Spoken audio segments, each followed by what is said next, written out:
Redox reaction शुरू करते हैं इसका रिवीजन। रेडॉक्स रिएक्शन में क्या होता है, रिडक्शन और ऑक्सीडेशन दोनों साइमल्टेनियसली होते हैं, तो वो रिएक्शन रेडॉक्स रिएक्शन होती है। अब रेडॉक्स रिएक्शन में ऑक्सीडेशन पढ़ेंगे और रिडक्शन पढ़ेंगे। ऑक्सीडेशन किसे कहते हैं, एडिशन ऑफ ऑक्सीजन या रिमूवल ऑफ हाइड्रोजन हो।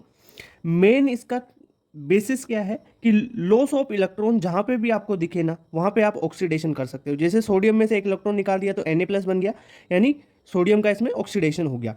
ओके, तो लॉस ऑफ इलेक्ट्रॉन जहां पे मिले वहां पे ऑक्सीडेशन आपको समझ जाना है। रिडक्शन में क्या होता है, रिमूवल ऑफ ऑक्सीजन या एडिशन ऑफ हाइड्रोजन। और मेन चीज क्या है, गेन ऑफ इलेक्ट्रॉन, जहां पे भी दिखे गेन ऑफ इलेक्ट्रॉन वो होगा रिडक्शन। जैसे Na+ है वो एक इलेक्ट्रॉन लेके सोडियम में कन्वर्ट हो जा रहा है, ठीक है, न्यूट्रल एटम में, तो ये हो गया इसका रिडक्शन, Na+ का सोडियम में रिडक्शन हो गया।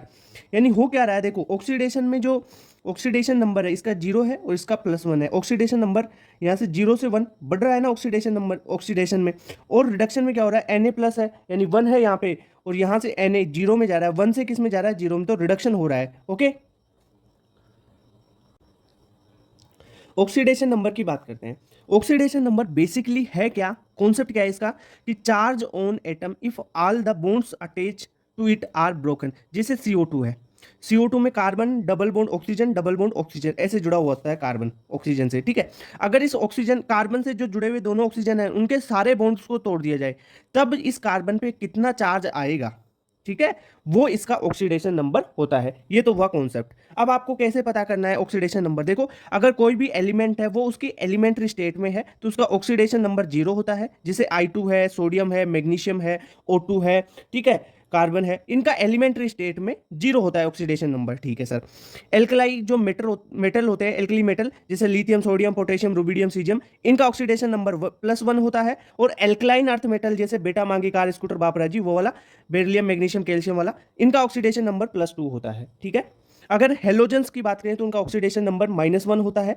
और हेलोजन्स में अपन देखो इंटर हेलोजन कंपाउंड पढ़ते हैं, उनके बारे में बाद में देखेंगे, उनमें अलग चीज हो जाती है वो, ठीक है। ऑक्साइड्स में क्या होता है, -2 होता है ऑक्सीडेशन नंबर, पेरोक्साइड में होता है -1 और सुपर ऑक्साइड का -1/2 होता है।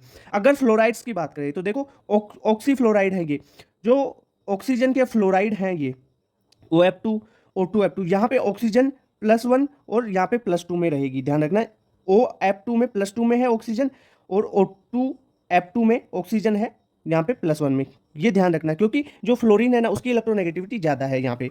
और ओजोनाइड्स की बात करें तो उसमें ऑक्सीडेशन नंबर होता है -1/3। ओके, इतनी बात क्लियर। अब यहाँ पे देख लो जो ऑक्साइड्स होते हैं ना, वो जैसे ऑक्साइड का O2- होता है, O2- होता है ना ऑक्सीजन पे -2 चार्ज, ठीक है। जैसे लिथियम ऑक्साइड हो गया तो ये इसका ऑक्सीडेशन नंबर यहाँ पे ऑक्सीजन का -2 है। अगर पेरोक्साइड की बात कर रहे हो आप, पेरोक्साइड में ऑक्सीडेशन नंबर -1 होता है, जैसे Na2O2 या H2O2, ये पेरोक्साइड हो गए। यहाँ पे ऑक्सीजन की जो ऑक्सीडेशन नंबर है ना वो -1 होगा। अगर सुपर ऑक्साइड्स की बात कर रहे हो, सुपर ऑक्साइड जैसे KO2 हो गया, ये सुपर ऑक्साइड है, यानी यहाँ पे ऑक्सीजन O2- में होती है, तो इसमें जो ऑक्सीडेशन नंबर है वो -1/2 होता है। ओके, ओजोनाइट्स की तो पता ही है, KO3, इसका एग्जाम्पल ले लो आप, जैसे KO3 आपने एग्जाम्पल लिया किसका, ओजोनाइट्स का, उसमें ऑक्सीडेशन नंबर कितना हो गया, -1/3 होता है। ये ऑक्सीडेशन नंबर के रूल्स आपको पता हो गए, ठीक है। ऑक्साइड, सुपर ऑक्साइड और परऑक्साइड, इन तीनों में ऑक्सीडेशन नंबर की बात करें, जो ऑक्साइड होते हैं ना उनका ऑक्सीडेशन नंबर होता है -1/2। कैसे, जैसे Li2O है, ये ऑक्साइड है, यहाँ पे ऑक्सीजन पे -2 चार्ज होता है, ठीक है, यहाँ पे निकाल भी सकते हो आप। परऑक्साइड में ऑक्सीडेशन नंबर -1 होता है, ठीक है। -1 कैसे, जैसे H2O2, ये परऑक्साइड है, इसमें ऑक्सीजन की जो ऑक्सीडेशन नंबर है वो -1 होगा। Na2O2 में -1 होता है, ठीक है, ये क्या है, पेरोक्साइड। सुपर ऑक्साइड जैसे KO2, इसमें ऑक्सीडेशन नंबर -1/2 होता है, ठीक है। इनके ये एग्जांपल्स हैं, आप देख लो, ऑक्साइड, सुपर ऑक्साइड और पेरोक्साइड, इन सब के। एक कॉन्सेप्ट याद रखो भाई, हर बार आपको हाइड्रोजन दिया हुआ होता है और उसकी ऑक्सीडेशन नंबर पूछी जाती है, ठीक है। तो कई बार नॉन मेटल के साथ में होता है हाइड्रोजन और कई बार मेटल के साथ में होता है, तब हर बार देखो यहाँ पे CaH2 में -1 है हाइड्रोजन की ऑक्सीडेशन नंबर, HCl में हाइड्रोजन +1 ऑक्सीडेशन नंबर में। तो ये क्यों हो रहा है, कैसे हो रहा है, तो इसके कॉन्सेप्ट है इसका। अगर हाइड्रोजन आपको नॉन मेटल के साथ कंबाइन हुआ मिले, जैसे क्लोरीन यहाँ पे नॉन मेटल है, ऑक्सीजन नॉन मेटल है, इनके साथ कंबाइन हो रहा है हाइड्रोजन, तो उसकी ऑक्सीडेशन नंबर +1 होता है, ठीक है। और अगर हाइड्रोजन मेटल के साथ कंबाइन हो तो वहां पे ऑक्सीडेशन नंबर -1। जैसे मेटल कौन सी, कैल्शियम हो गया, आपका सोडियम हो गया, इनके साथ ये कंबाइन हो रहा है हाइड्रोजन, तो हाइड्रोजन यहाँ पे क्या होगा, -1 ऑक्सीडेशन नंबर में होगा। ओके, तो ये कॉन्सेप्ट पता चला ना भाई, ये सीपीएस, इन चीज़ों को तो आपको ये सीपीएस वाली चीज़ें मिले ना, उनको याद रख लेना।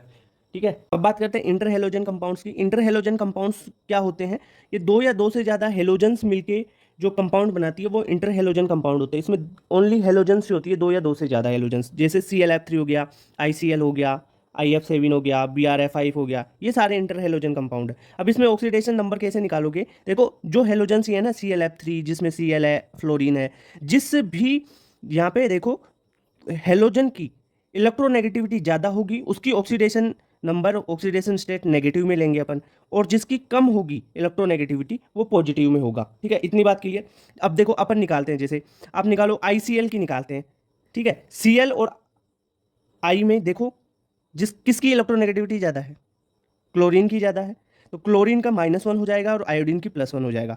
जैसे ClF3 है, ClF3 में फ्लोरीन की इलेक्ट्रोनेगेटिविटी ज़्यादा है तो ये -1 होगा, और यहाँ से ClF3 है ना, तो यहाँ पे Cl की निकालोगे तो +3 आ जाएगी। ओके, जैसे BrF5 में फ्लोरीन है, इलेक्ट्रोनेगेटिविटी ज़्यादा तो नेगेटिव -1 हो गया और Br+5 हो गया। ऐसे ही आप इंटरहेलोजेंस की जो कंपाउंड है सारे, इनकी आप निकाल सकते हो ऑक्सीडेशन स्टेट। अब अपन बात करते हैं ऑक्सीडेशन नंबर बाय स्ट्रक्चर। अगर किसी कंपाउंड की स्ट्रक्चर दी हो तो कौन कौन से रूल हैं जिनसे आप ऑक्सीडेशन नंबर फाइंड कर सकते हो।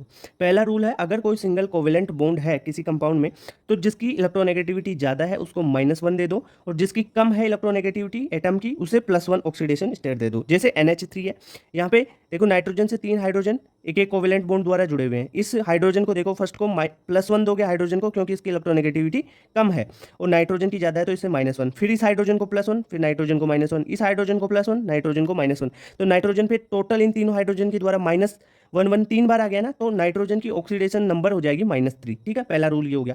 दूसरा, अगर आपके पास कोऑर्डिनेट बॉन्ड हो, कोऑर्डिनेट बॉन्ड में क्या होता है, एक इलेक्ट्रॉन डोनर एक्सेप्टर को देता है। अगर डोनर लेस इलेक्ट्रोनेगेटिव हो तो डोनर को +2 दे दो, अगर एक्सेप्टर मोर इलेक्ट्रोनेगेटिव हो तो एक्सेप्टर को -2 दे दो। ठीक है, जैसे H2SO4 में देखो, ये H2SO4 की स्ट्रक्चर है, यहाँ पे देखो ये ऑक्सीजन, ये सल्फर, सल्फर ऑक्सीजन को दे रहा है, तो ऑक्सीजन को दे रहा है, और ये एक्सेप्टर है जिसकी इलेक्ट्रोनेगेटिविटी ज़्यादा है तो इसको -2, सल्फर को +2। वैसे ही इस ऑक्सीजन के लिए -2, यहाँ पे सल्फर के लिए +2।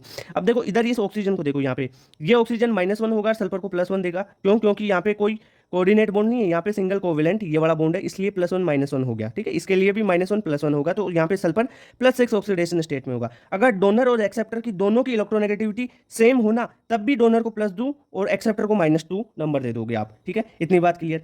अब देखो, अगर डोनर एटम मोर इलेक्ट्रोनेगेटिव है और एक्सेप्टर एटम लेस इलेक्ट्रोनेगेटिव है, तब उस कोऑर्डिनेट बॉन्ड को आप मानोगे ही नहीं, उसका कोई कोई भी कंट्रीब्यूशन नहीं होता ऑक्सीडेशन स्टेट में। ठीक है, उस कोऑर्डिनेट बॉन्ड का, जब डोनर एटम की मोर इलेक्ट्रोनेगेटिविटी हो और एक्सेप्टर एटम की लेस इलेक्ट्रोनेगेटिविटी हो। जैसे HCN की स्ट्रक्चर देख लो, HCN में H N, यहाँ पे कोऑर्डिनेट बॉन्ड N और C के बीच में, और दो कोवेलेंट बॉन्ड, इन दो कोवेलेंट बॉन्ड्स के द्वारा तो यहाँ पे +2 और -2 हो जाएगा। ठीक है, इस को एक कोवेलेंट के द्वारा +1 और -1 होगा, तो नाइट्रोजन पे टोटल ऑक्सीडेशन स्टेट कितनी हुई, -3 हो गई। पर यहाँ पे देखो, इस कोऑर्डिनेट बॉन्ड का कोई भी यहाँ पे कंट्रीब्यूशन नहीं होगा। ओके,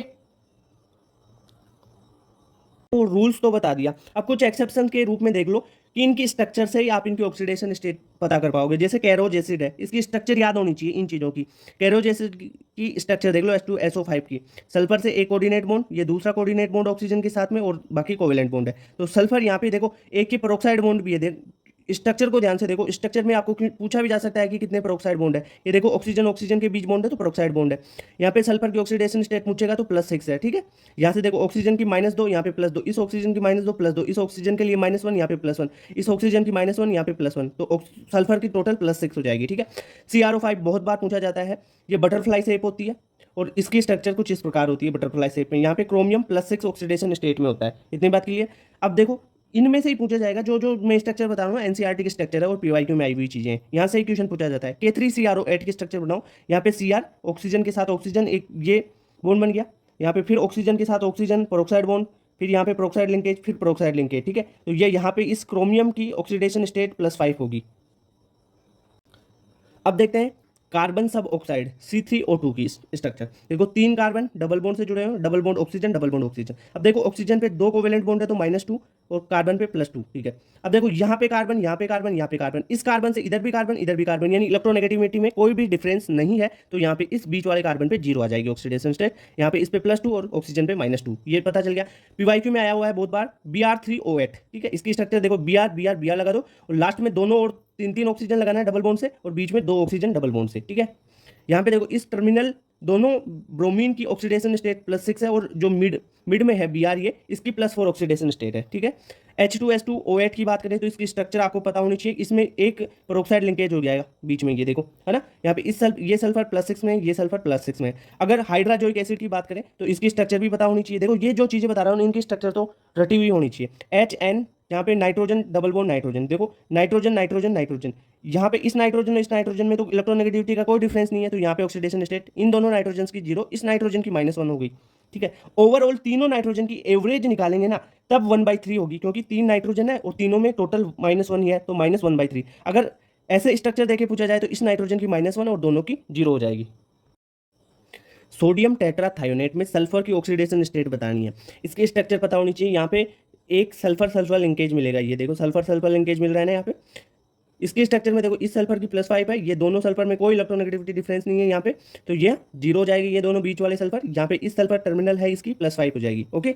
अगर ब्लीचिंग पाउडर की बात करें, ब्लीचिंग पाउडर CaOCl2 होता है, यहाँ पे तोड़ो इसको Ca2+OCl -1 और Cl -1। अब यहाँ पे देखो जो OCl -1, टोटल OCl पे -1 चार्ज है, तो इस Cl पे क्या हो जाएगा +1, क्योंकि ऑक्सीजन की ज़्यादा इलेक्ट्रोनेगेटिविटी है तो ये माइनस लेगा, ठीक है। इतनी बात के लिए तो ब्लीचिंग पाउडर में जो दोनों 2 क्लोरीन है, एक तो +1 में है और दूसरा -1 में है, इतनी बात क्लियर होगी। अब Fe3O4 में ऑक्सीडेशन स्टेट की बात करें तो Fe3O4 है ना, ये FeO और Fe2O3 2 कंपाउंड्स में टूटा हुआ रहता है, ठीक है। तो Fe2O3 में तो आयरन +3 में है और FeO में आयरन +2 में है, ओके। एक स्ट्रक्चर और याद रख लेना Na2S2O3 में, यहाँ पे सल्फर सल्फर के बीच में कोऑर्डिनेट बॉन्ड होता है, इसकी स्ट्रक्चर बनाओगे NaO, सल्फर के बीच, दोनों सल्फर के बीच में एक कोऑर्डिनेट बॉन्ड है, तो कोऑर्डिनेट बॉन्ड है तो जो सल्फर ले रहा है एक्सेप्टर हुआ तो -2 होगा और डोनर वाला +2 होगा यहाँ पे, ओके। तो इस सल्फर की ऑक्सीडेशन स्टेट +6 हो जाएगी, क्योंकि -2 यहाँ पे +2, ये -1 +1 -1 +1, तो टोटल सल्फर पे +6 हो गया इस पे, और इस पे -2 ही रह जाएगा, ओके। अब बात करते हैं ऑक्सीडाइजिंग एजेंट, जिसे ऑक्सीडेंट भी कहते हैं। भाई ऑक्सीडाइजिंग एजेंट क्या होते हैं? जो दूसरों को ऑक्सीडाइज करें और खुद रिड्यूस हो जाएं, वो ऑक्सीडाइजिंग एजेंट्स होते हैं। जैसे H2+Cl2 से 2HCl बना। अब यहाँ पे देखो H2 है, H2 से ये HCl है ना, वो H2 की तो यहाँ पे ऑक्सीडेशन स्टेट 0 है और ये H यहाँ पे +1 में है, तो देखो 0 से +1 गया तो ऑक्सीडेशन हुआ यहाँ पे, ओके। और Cl2 से Cl -1 पे गया तो यहाँ पे रिडक्शन हुआ।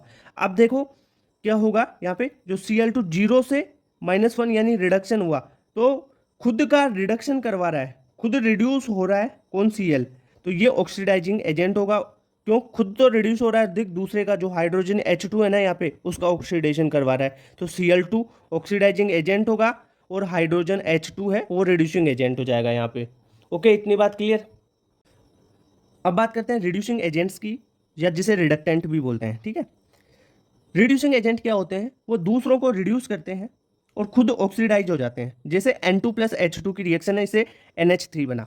N2 यहाँ पे 0 ऑक्सीडेशन स्टेट में और यहाँ पे NH3 में नाइट्रोजन -3 में है, ठीक है। तो 0 से -3 में गया तो रिडक्शन हुआ, यानी कम हुई ना ऑक्सीडेशन नंबर, ठीक है। H2 से H3 में गया यानी 0 से +1 में गया, 0 से +1 में गया तो इसका ऑक्सीडेशन हुआ। अब जो दूसरों को रिड्यूस करता है खुद ऑक्सीडाइज हो जाता है, यानी ऑक्सीडाइज इटसेल्फ, खुद ऑक्सीडाइज होगा, वो रिड्यूसिंग एजेंट होगा। अब यहाँ पे खुद ऑक्सीडाइज कौन सा हो रहा है?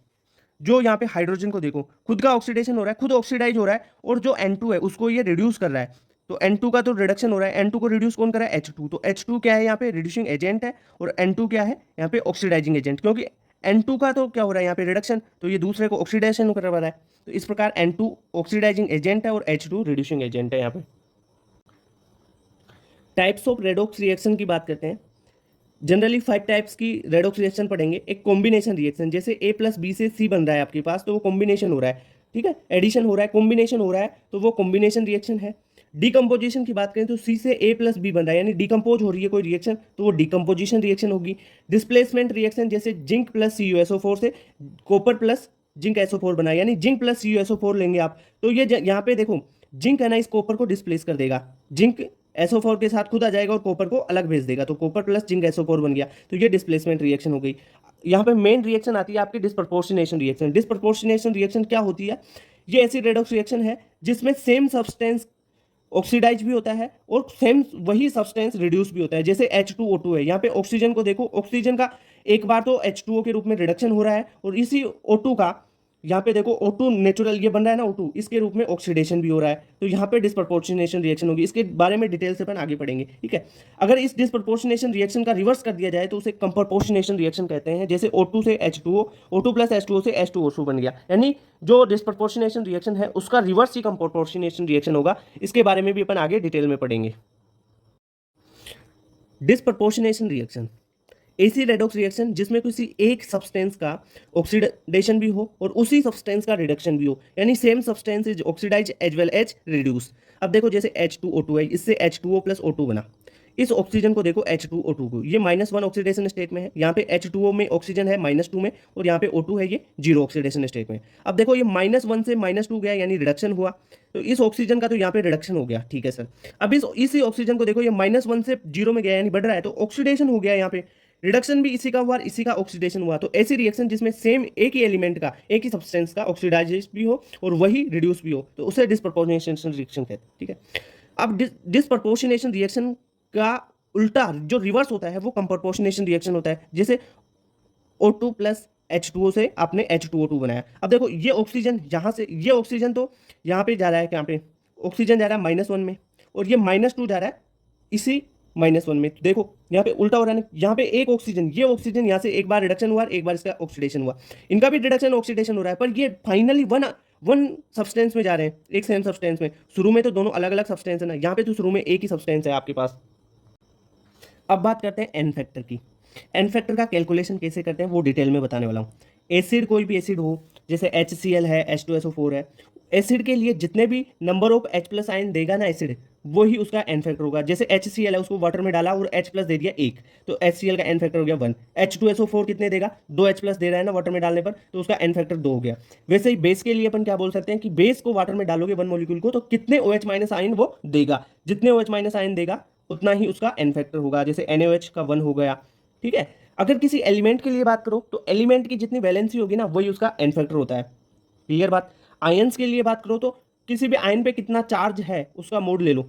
जैसे एल्युमिनियम 3+ है तो उस पर 3 चार्ज हो गया ना, वो 3 चार्ज का मोड रखो, नेगेटिव में हो तो भी वो मोड ले लोगे तो पॉजिटिव हो जाएगा, तो वो उसका एन फैक्टर हो जाएगा। अगर कोई आयनिक स्पीसीज है तो आयनिक स्पीसीज में केटाइन होगा या एनाइन होगा, या तो आप केटाइन को ले लो या एनाइन को। तो केटाइन को लो तो टोटल केटाइन पे जितना चार्ज है उसका मोड, या एनाइन को लो तो टोटल एनाइन पे जितना चार्ज है उसका मोड ले लो, ठीक है। इतनी बात। कोई भी केमिकल रिएक्शन है उसमें आप एन फैक्टर कैसे फाइंड करो? जैसे यहाँ पे एक रिएक्शन दे रखी है Cr2O7 2- से क्रोमियम 3+ में गया, यहाँ पे ये जो क्रोमियम है +6 है उससे +3 में गया, ठीक है। तो यानी कितने का चेंज हुआ? एक क्रोमियम के लिए 3 का चेंज, यानी +6 से +3 में गया। तो यहाँ पे क्रोमियम कितने हैं? 2, तो 2 क्रोमियम के लिए कितना चेंज होगा? एक के लिए 6 से 3 में गया 3 का, तो 2 के लिए कितने का भाई? 6 का हो गया ना। तो एन फैक्टर 2 इंटू 6 से 6 - 3 तो कितना हो गया? 6, ठीक है। अगर कोई डिस्प्रपोर्शनेशन रिएक्शन है उसके लिए एन फैक्टर पूछे तो एन फैक्टर टोटल होता है N factor oxidation into N factor of reduction बटा N factor of oxidation reaction plus N factor of reduction reaction, okay.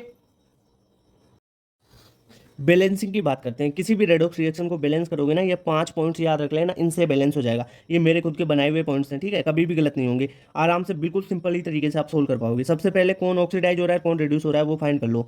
फिर उसके बाद में आप एन फैक्टर निकाल लो। एन फैक्टर निकाल के क्रिस क्रॉस कर दो, यानी Fe का और MnO4 का निकाला आपने, तो दोनों का इसका एन फैक्टर इससे मल्टीप्लाई कर दो, इसका एन फैक्टर इससे मल्टीप्लाई कर दो, क्रिस क्रॉस कर दिया। उसके बाद में जितने भी एटम्स है ना हाइड्रोजन और ऑक्सीजन को छोड़ के उनको बैलेंस कर लो। उनको बैलेंस करने के बाद में आप ऑक्सीजन को बैलेंस करो। किससे ऑक्सीजन बैलेंस करोगे? H2O से। जिधर ऑक्सीजन कम है उधर उतने ही H2O डाल दोगे, ठीक है। अब आपको रिएक्शन देखनी है एसिडिक मीडियम में है या बेसिक मीडियम में। अगर एसिडिक मीडियम में है तो आप ऑक्सीजन तो बैलेंस कर चुके हो, हाइड्रोजन बैलेंस करना है। तो हाइड्रोजन बैलेंस कैसे करोगे कि जिधर जितने हाइड्रोजन कम है ना उतने H+ उधर डाल दो आप। और बेसिक मीडियम में कैसे आप करोगे हाइड्रोजन को बैलेंस?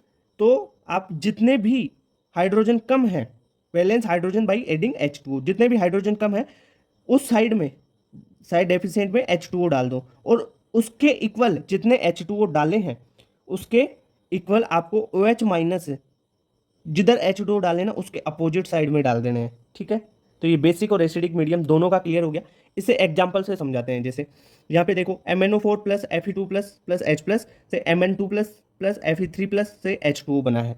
ठीक है, इसको आपको क्या करना है, सबसे पहले बैलेंस करना है। तो क्या करोगे बैलेंस करने के लिए इस रिएक्शन को आप, सबसे पहले रिएक्शन में देखो किसका ऑक्सीडेशन हो रहा है, रिडक्शन हो रहा है। अब यहाँ पे देख लो MnO4 माइनस यानी Mn यहाँ पे प्लस 7 ऑक्सीडेशन स्टेट है, इससे ये Mn2 प्लस में जा रहा है यानी यहाँ पे रिडक्शन हो रहा है। और Fe2 प्लस से ये Fe3 प्लस जा रहा है तो इसका ऑक्सीडेशन हो रहा है।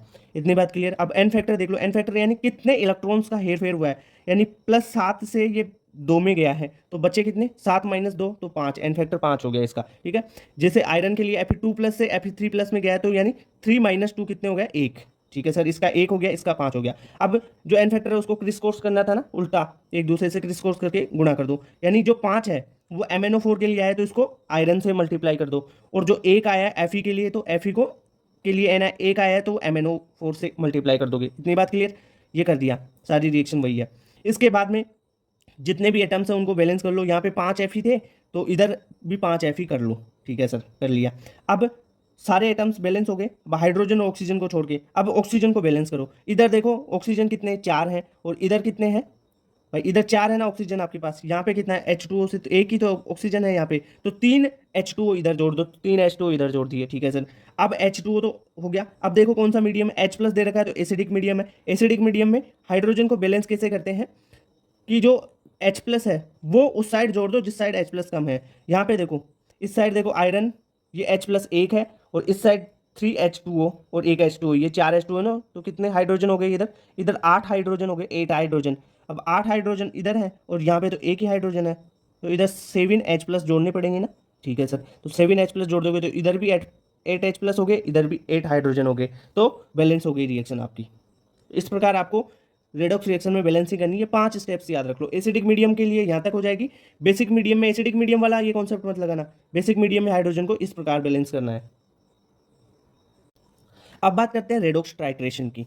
ठीक है, रेडॉक्स टाइट्रेशन कैसे करते हैं, देखो इसमें जो केमिकल डालोगे आप रेडॉक्स में, 2 केमिकल से आप टाइट्रेशन करोगे। इसमें एक केमिकल तो ऑक्सीडाइज होगा, दूसरा केमिकल रिड्यूस होगा। ठीक है, किसी एक इक्विवेलेंस पॉइंट पे आपको क्या करना है, रेडॉक्स टाइट्रेशन में मेन कॉन्सेप्ट रहेगा कि ग्राम इक्विवेलेंट को आपको बराबर करना है। जो भी ऑक्सीडाइजिंग एजेंट है उसके ग्राम इक्विवेलेंट बराबर gram equivalent of reducing agent. इससे आप वेट भी निकाल लोगे, equivalent weight, volume, normality, molarity, mole, N factor, ठीक है, मोलरिटी, सब कुछ आप ग्राम इक्विवेलेंट बराबर करके ही निकाल सकते हो। ठीक है, तो ग्राम इक्विवेलेंट का फॉर्मूला क्या होता है सर, ये फॉर्मूले मोल में बताए थे, यहाँ पे बता रहा हूँ। ग्राम इक्विवेलेंट बराबर वेट बटा इक्विवेलेंट वेट होता है। ग्राम इक्विवेलेंट बराबर वॉल्यूम इंटू नॉर्मलिटी होता है। ग्राम इक्विवेलेंट बराबर volume into molarity into N factor भी होता है। ग्राम इक्विवेलेंट बराबर मोल गुना एन फैक्टर भी होता है। अब सर यहाँ पे अपन किस किस की रेडॉक्स टाइट्रेशन करेंगे, एक तो K2Cr2O7 की टाइट्रेशन करेंगे, KMnO4 की करेंगे, आयोडीमेट्रिक टाइट्रेशन करेंगे, और आयोडोमेट्रिक टाइट्रेशन भी यहाँ पे अपन करने वाले हैं। ठीक है,